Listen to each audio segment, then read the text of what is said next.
नमस्कार, स्वागत है एक बार फिर से आप सभी का आपके अपने चैनल हनुमान सेवा परिवार में। आशा करते हैं प्रभु श्री हनुमान जी और परम पूज्य गुरुदेव बाबा नीम करोली महाराज जी आप सभी भक्तों पर असीम कृपा सदैव बनाए रखें। चमत्कार एक ऐसा शब्द जो कोई सुन भी ले तो उसके कान खड़े हो जाते हैं। देखना तो उसके लिए बहुत ही अद्भुत अनुभूति हो जाता है। एक सुनने मात्र से ही वो उत्तेजित हो जाता है। कभी आपने सोचा है कि चमत्कार शब्द जो है मनुष्य पर ही लागू क्यों होता है? आप अपने पास में बैठे किसी भी पशु या पक्षी से कहिए चमत्कार, उससे कोई फर्क नहीं पड़ेगा।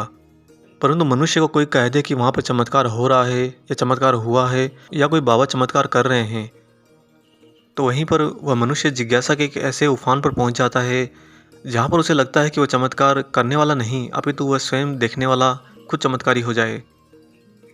हर मनुष्य चमत्कार को इसलिए देखना चाहता है, इसलिए नज़दीक से पाना चाहता है क्योंकि सबके अंदर छिपी हुई एक जिज्ञासा होती है कि काश ये चमत्कार हम भी कर पाते। और इसी उतावलों के अंदर मनुष्य सारे समय चमत्कारों की दुनिया को खोजता रहता है, यानी कि कल्पनाओं की वह रोशनी जो झिलमिलाती तो है परंतु प्रकाश नहीं फैलाती। परंतु क्या चमत्कार और सिद्धि का कोई आपस में तालमेल है? क्या वास्तव में सिद्धियां ही चमत्कार होती हैं या चमत्कारों से ही सिद्धियों का विश्वास जीता जाता है? आज इस वीडियो में आप जानेंगे महाराज जी का सबसे बड़ा चमत्कार क्या होता है, या यह कहना ज़्यादा उचित होगा कि महाराज जी की वास्तव में सबसे बड़ी लीला क्या है। दोस्तों, इस वीडियो को ज़्यादा से ज़्यादा लाइक कीजिए और सभी चिरपरिचित लोगों में इसे शेयर कीजिए, साझा कीजिए, ताकि सभी तक महाराज जी का कथा प्रसाद पहुंच सके। और जो लोग चैनल पर नए हैं, आप चैनल को सब्सक्राइब कर लीजिए, साथ ही बेल आइकन को ऑन कर लीजिए ताकि आने वाले सारे नए वीडियो आप तक सर्वप्रथम पहुँच सकें। तो आइए अब लोड कराते हैं इस वीडियो के मुख्य आधार पर। दोस्तों, एक बार महाराज जी वृंदावन में थे। बाबा महाराज जी का वृंदावन में आश्रम है, हनुमान जी का मंदिर है और महाराज जी का तो बहुत ज़्यादा समय वृंदावन में ही बीता है। एक बार बाबा गुरु पूर्णिमा के ठीक एक दिन पहले भक्तों को अपने हाथ से पेड़ा खिला रहे थे। भक्तों के लिए तो महाराज जी के हाथ से मिला प्रसाद ही स्वर्ग की अनुभूति होता है, और अगर महाराज जी अपने ही हाथ से किसी भक्त को पेड़ा खिलाएं तो जो अनुभूति होती है उसके सामने तो एक भक्त स्वर्ग को भी त्याग दे। उस समय जो भी भक्त वहाँ पर विद्यमान थे उन्होंने एक एक करके सभी ने बाबा के हाथ से पेड़ा खाया।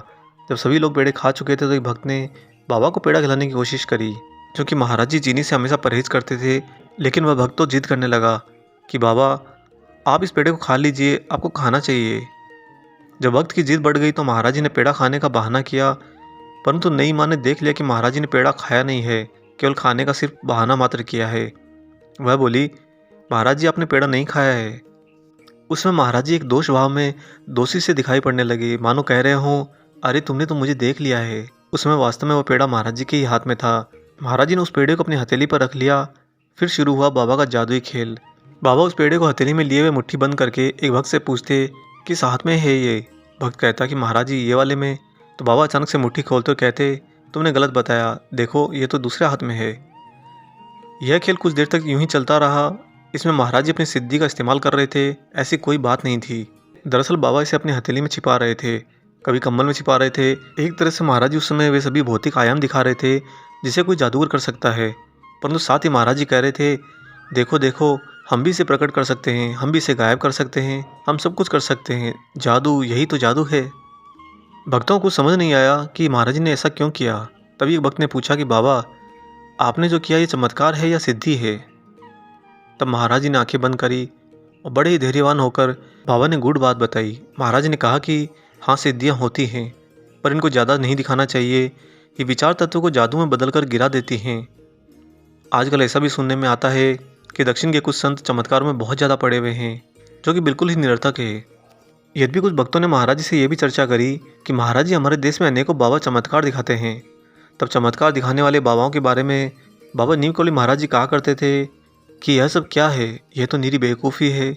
यहाँ तक कि महाराज जी ने स्वयं के लिए भी कह दिया कि हमारे पास कोई शक्ति, कोई सिद्धि नहीं है, हम कुछ नहीं जानते, ना ही हम कुछ करते हैं, यह तो हनुमान है जो कर देता है। लेकिन इन लीलाओं के परे वास्तव में जो महाराज जी का सबसे बड़ा चमत्कार था वह यह था कि जो भी बाबा की शरण में आया, जो भी बाबा के श्री चरणों में आया, महाराज जी को ध्याने लगा, महाराज जी को मानने लगा, बाबा महाराज उस मनुष्य का स्वभाव या उसका जीवन चाहे कैसा ही रहा हो, उस व्यक्ति का हृदय और मन ईश्वर की ओर मोड़ देते थे। जी हाँ दोस्तों, महाराज जी का यही सबसे बड़ा चमत्कार था कि बाबा सामने वाला चाहे कैसा ही जटिल हो, उसका हृदय और मन ईश्वर में लगा ही देते हैं। जिसने भी महाराज जी को एक बार ध्याया, उनका नाम सुना या उनका तस्वीर भी देखी हो, उनका मन स्वतः ही ईश्वर की ओर मुड़ने लगता है। और महाराज जी स्वयं भी भक्तों को कहते थे कि यही हमारा सबसे बड़ा चमत्कार है। वास्तव में महाराज जी बहुत बड़े महात्मा थे। उन्होंने सभी यौगिक संयम कर लिए थे। भारत में ऐसे संत हैं जो बहुत वृद्ध हैं और आमतौर पर दर्शन नहीं देते। कुछ थोड़े से भक्तों को छोड़कर अन्य किसी को भी वे दिखलाई नहीं पड़ते। कभी वे एक बाघ का रूप धारण कर लेते हैं, कभी बंदर का रूप धारण कर लेते हैं और कभी भिखारी बन जाते हैं। उनका दर्शन तभी किया जा सकता है जब वे दर्शन देना स्वयं चाहते हों। महाराज जी कई बार यह भी संकेत देते थे कि ईश्वर के सच्चे भक्त कभी गेरुआ वस्त्र धारण नहीं करते, न माला पहनते हैं, न चंदन लगाते हैं, क्योंकि वे इस आवरण के द्वारा अपनी पहचान को प्रत्यक्ष में नहीं आने देते। और ईश्वर के ऐसे सच्चे भक्तों को तब तक नहीं पहचाना जा सकता जब तक कि उनकी स्वयं की इच्छा ना हो। साथ ही इसके बावजूद उनके बारे में उतना ही जाना जा सकता है जितना उन्हें स्वयं मंजूर हो। यद्यपि महाराज जी के चारों ओर लीलाओं का होना साधारण सी बात थी, पर उनके जीवन काल में उनके बारे में बहुत कम चर्चा होती थी। भक्तों को ज्ञात था कि महाराज जी ऐसी चर्चाओं को बिल्कुल पसंद नहीं करते थे। जब यदा कदा भक्त लोग मिल बैठकर महाराज जी की लीलाओं की चर्चा करते तो बाबा महाराज उन्हें अपने पास बुलाकर अक्सर डांट देते और कहते कि तुम सब लोग झूठ बोल रहे हो, हमने ऐसा कुछ भी नहीं किया है। वे कहा करते कि ईश्वर हर एक को प्यार करता है, हम कुछ नहीं करते। यदि लोग हमारे बारे में लिखेंगे तो लाखों लोग उन चमत्कारों की अफवाह सुनकर ही हमारे पास आएंगे और हमें परेशान करने लगेंगे। और वास्तव में कालांतर में यही होता जा रहा है। लोग वास्तविक भक्ति को समझने और उसके मार्ग पर चलने की बजाय बाबा महाराज के चमत्कारों की ओर खींचे चले जाते हैं। और हर कोई उतावला और बावला हो रखा होता है कि महाराज जी मेरी तो समस्या है, बस इसका समाधान कर दीजिए। परंतु समाधान की बात क्या महाराज जी ने अगर समाधान कर भी दिया तो वो भक्त आगे जाकर महाराज जी के दिखाए गए मार्ग पर चल पाएगा, उनकी भक्ति मार्ग का पालन कर पाएगा? सबसे मुख्य बात तो यही है।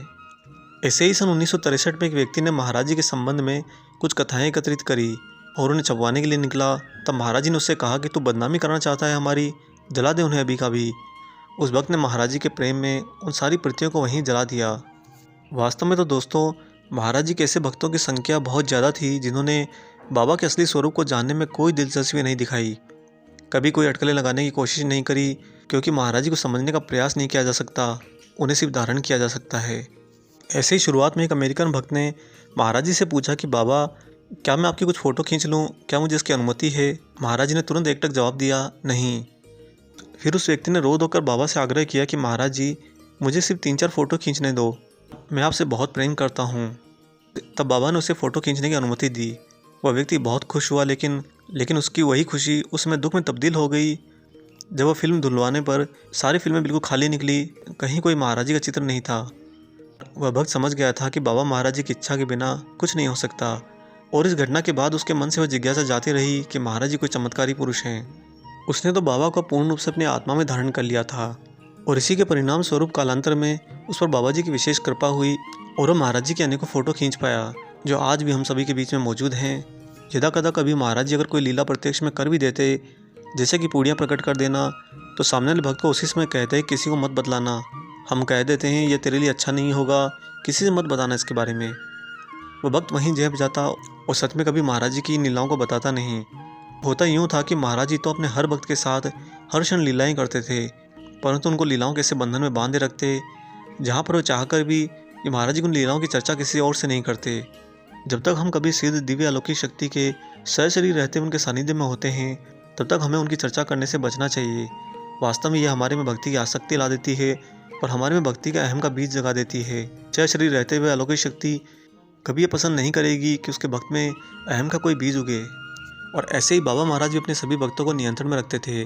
जो महाराज जी की सबसे बड़ी लीला हर भक्त के साथ निरंतर होती रहती थी, वह थी मुख्यतः उनके हृदय को परिवर्तित हो जाना और उनका ईश्वर की ओर मुड़ जाना। महाराज जी बस लोगों को ईश्वर की ओर मोड़कर आगे निकल जाते। एक अलौकिक गुरु का यही वास्तविक स्वरूप होता है, वे किसी के पास नहीं ठहरते।